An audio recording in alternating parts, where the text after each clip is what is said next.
What's up, everybody? Welcome to a beautiful morning up here in the Northeast. It is also beautiful because it's college football. Yeah. Football is back. Week 0. We're bringing you something new here on Heat Ratio Network. A little fourth and go, and the go is what we're doing today with college football week 0, bringing you the betting crew. That's myself, Gloeck, and that's my man, Tek. What's up, Tek? What's going on, baby? I'm excited. Football season's here. We got a week 0, huh? I don't know if a lot of people know this, but if you come down to South Jersey, you can take an exit 0. Yes, and you that'll can. put you right down there by Cape May. You should check it out. You buy a little magnet, put it on your car. I've done road trips and people stop me at rest areas. Got to take a picture of it. It's the best, man. Week 0, exit 0, right here from South Jersey, baby. Yeah, and then we got a lot of hot takes from South Jersey coming up. The college football week 0 is, let me just lay it out there. It's a teaser, right? I mean, there's some good games. We're going to play them, but let's not get crazy on the schedule today. Next week's our big week. So play today with, I would play half units, 3/4 units, just play nice, get in there, get a feel for what's going on. But we'll give you that feel right now. We're going to get right up to the bat with Tek's best play. Oh, wow. We're jumping right in. Hey, look. Let's go.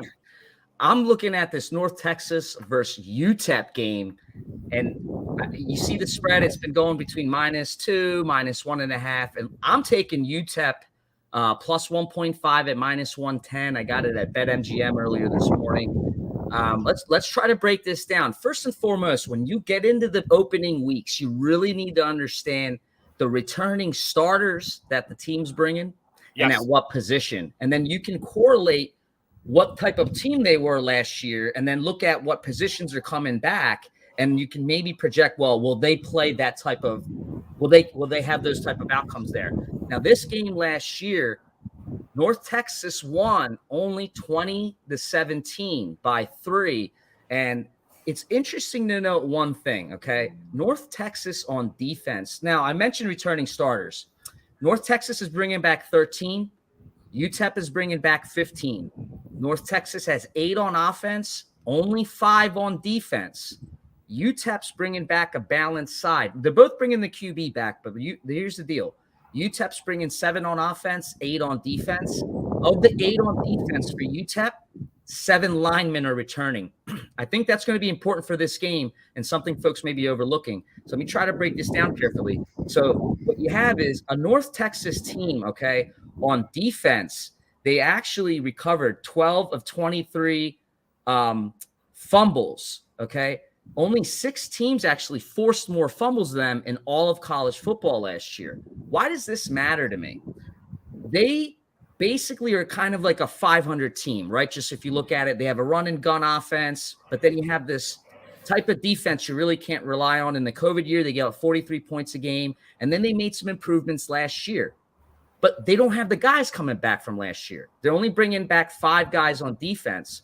So if the defense you had last year was forcing 6th or highest amount of forced fumbles, but you're not getting that core back, you have to assume at such an elevated stat, as such a hard stat to consistently provide year by year, you have to assume there's going to be regression there. Now, at last year's game, they didn't force any fumbles. So the key characteristic that's kept Northwestern around last year on defense wasn't even portrayed against this team last year, but they only won by 3. Now, on offense, we know they have Austin Owen, and they're bringing back a transfer from Arizona, Grant Gunnell. I'm wondering, because if it's week 0, are they going to play around a little bit back there? Last year, they were averaging very high amount of, I think, if I recall, just fast-paced action. So we know we're going to get that. But no, even last year, UTEP and that defense, they're able to keep this game down to 37 points. So I think UTEP's going to be very prepared because they got the 7 linemen coming back that's familiar with this offensive style. Even if they bring in and they want to play around with the QB, we know what they're looking at, and a couple of the receivers and then running back they might be bringing around. I think they have 4 starters on their O-line coming. So I think there's familiarity right in that trench there that's going to favor UTEP. Now, UTEP's defense, this is where it's really fun. I said there's 7 linemen, right, that are coming back. From the 2020 season in the last year with these 7 linemen, They jumped up to 25 sacks last year. And the prior year, they only had 12. We're getting that core back. The same core that faced this team last year that held them to only a 3-point. They lost by 3. Now they're getting JUCO transfers in their corners and their cornerbacks, and they're supposed to be upperclassmen and better than last year. So you're not getting North Texas's unique feature of forcing fumbles. They didn't do it last year when they were good at it. You're not getting that core back this year to do it. At the same time, you're getting Utep's defense back. You're getting better corners. So I'm really eyeing down on this defensive side of the homework. And to keep it short, Gloeck, I'm not even going to go over all these other information I had broken down for this game on offense. You can probably go check it out. Yeah. I really think it comes down to this. I think Utep is going to be prepared to control the clock, meaning they're going to know that they need to slow down North Texas. They have the experienced line to do it. They slowed them down last year. They took away their defensive superiority from last year in a scenario where they're not even bringing back the starters from that defensive side. The guys that forced the fumbles last year didn't force it against UTEP. They're not back this year. I think the edge is with UTEP. I think there's just a lot of folks that aren't really able to dig into this, and you get this pick 'em line, and I think it's a real huge favor for us, the better, to take UTEP here. And I love money line. I'm just going to look. I don't want to be fooled in by a 1-point loss on week 1, and I'm going to be sitting here like, what did I just do? Give me the plus 1.5 and minus 110. I love it, man. So listen, UTEP was a team that just came over in recent years and really struggled. They sat near the very bottom. There's 131 college football teams, and they're starting to make their way up. They are starting to play a little bit better football this year going into the year in one of the ranking systems that I really like to see, SP+. They're up to 102 now. So a team that I really start to see that is playing better, is being a little – you see a pattern here. I love what you said about the preseason and these early season games, having that continuity and the returning from last year. I think there's some value in the minors. I'm with you. I like UTEP. You sold me on it. I think it's going to be good, man. And look, we got a lot of people checking in. Dan Green, yo, what's up, buddy? Yeah, we're trying to lay it out there today, wearing the mean green, but really going with UTEP. My boy, Cease, what's up, brother? Good to be out here, seeing you check in on this beautiful Saturday. He likes the under in the UTEP. Avant, I like it. You know, I think there's value. There's 2 running teams there, right?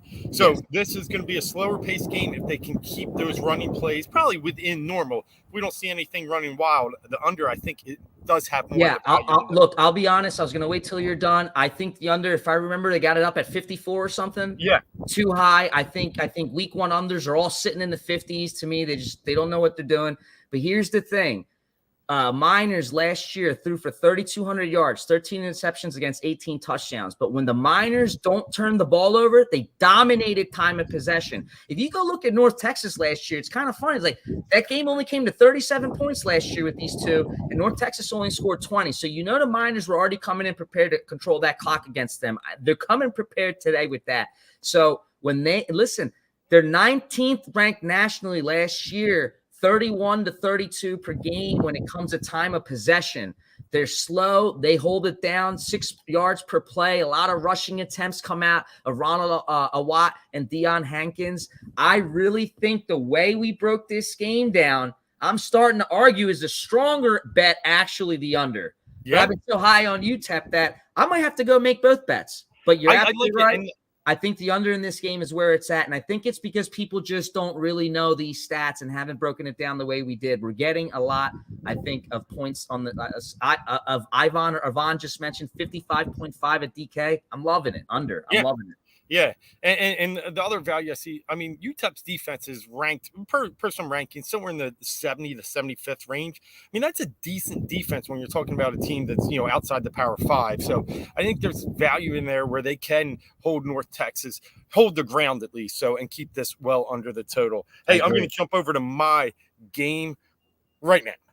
what kicks off the college football season today? It's a game across the pond over there in Ireland, and it's a Big Ten matchup. They tried to play this game last year. COVID kind of, zapped them of that. But we got Northwestern, we got Nebraska, and the thing that everybody's going to look at is Nebraska won this game 56-7 last year. Nebraska lost not all 9 of their games. They were 3-9 by 9 points or less.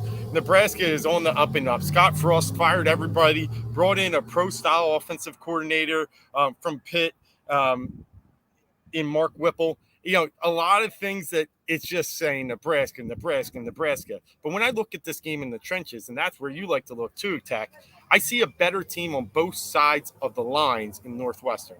Offensive line, Northwestern has maybe the best tackle in college football. According to Pro Football Focus, Peter Swaronski is number 1, going to be a first-round draft pick as long as he stays healthy. On the other side, right tackle Ethan Whitaker, also projected in the top 15 of Big Ten tackles. And, Big Ten produces those big boys. So you have 2 good bookends there that can neutralize the offensive line in Nebraska. On the other side, Nebraska, not a very good offensive line. I think Adrian Martinez, who's out in Kansas State, now bringing in Casey Thompson at quarterback, kind of masked some of their issues there, was able to, see the rush coming quick and was out.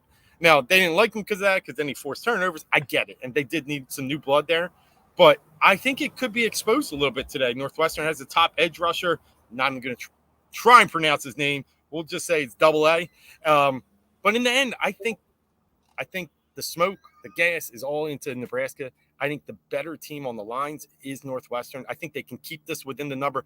Now, don't get me wrong. Ryan Holistic at quarterback, bad. And he only threw 3 touchdowns last year. Bad.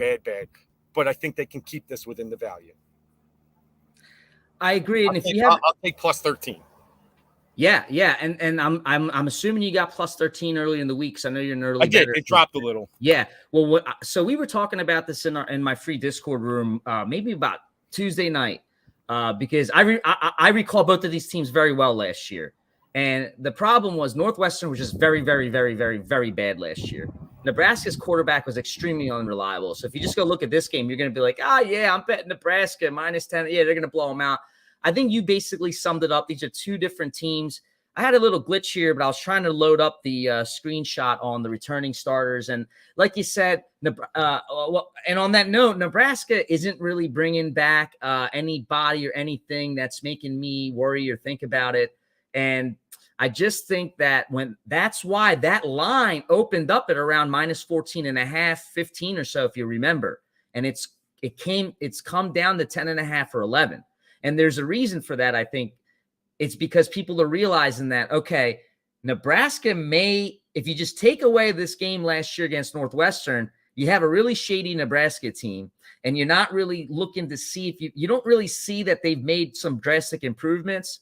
Whereas on the other side, Northwestern has definitely done some revamping, at least in critical areas like on D and things like that, even just some things. Now, I lost my screenshot here. I had some details, so I don't want to beat around the bush too much. I just think that line movement from 14.5 down to this 11 area makes sense, because we should, like you said, 2 better teams here. We shouldn't look at last year's game. No. I'm not touching it. It's in Ireland. I think the Northwestern coach has Irish heritage in him or something like that, and he's from that area.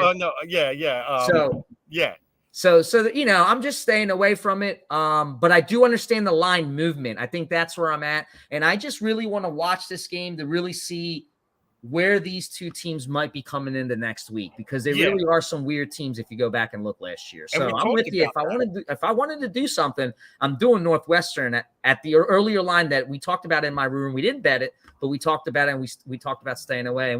And like we said in the room, we didn't like why the line was so high for Nebraska. Now, I don't have the details here why I broke it down, but we had details on why we didn't like the line that high. Now the line came down, so we feel confident we had that game gauged the right way, and we're just going to stay away from it. But I like your angle. That's where I'd be.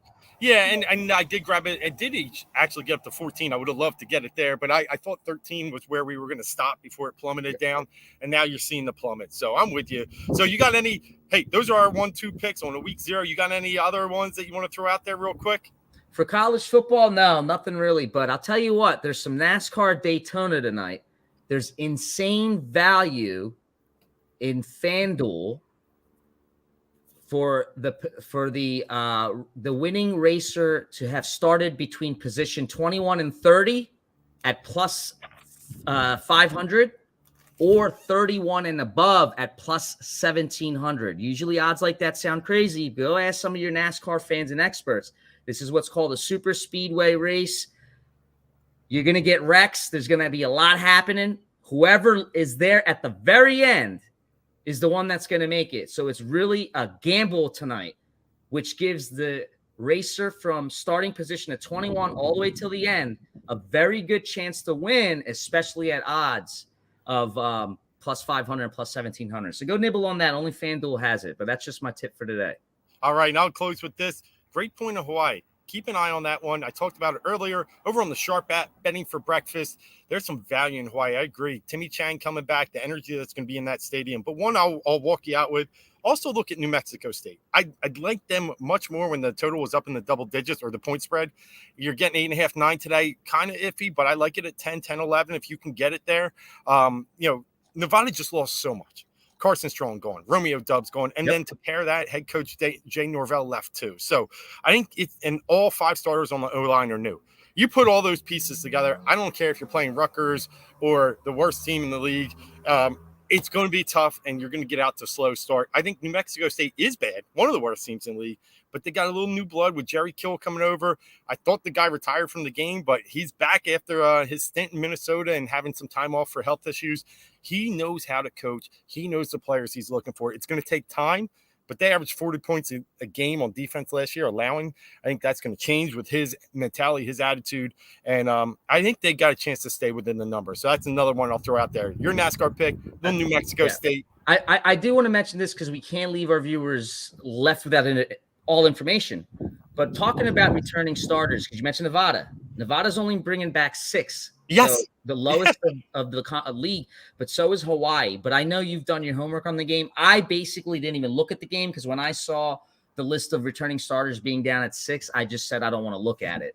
But the one again, thing that doesn't mean it's not a good pick. I just wanted to mention we shouldn't leave the show not mentioning Nevada's bringing anyone back, and if they're bringing only 6.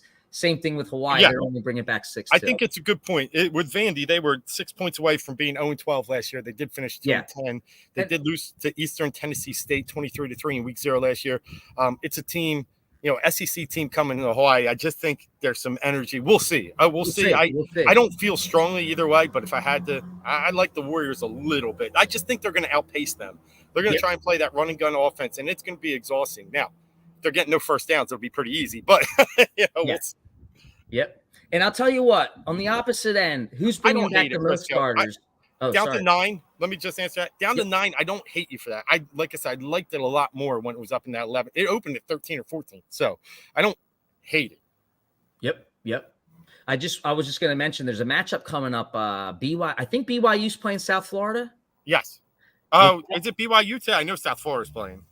It might be next week then, BYU, South Florida. But what's interesting about BYU and South Florida, they're the only 2 teams bringing back 19 returning starters, BYU and South Florida. Remember BYU. These are grown men. Yes. These are grown men out there.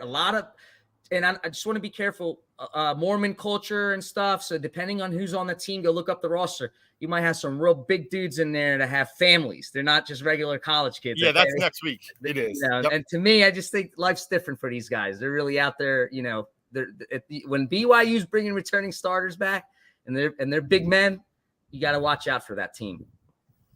Yeah, no, definitely. That's a tricky game, Young Acorn. It's one that I'm going to play very lightly.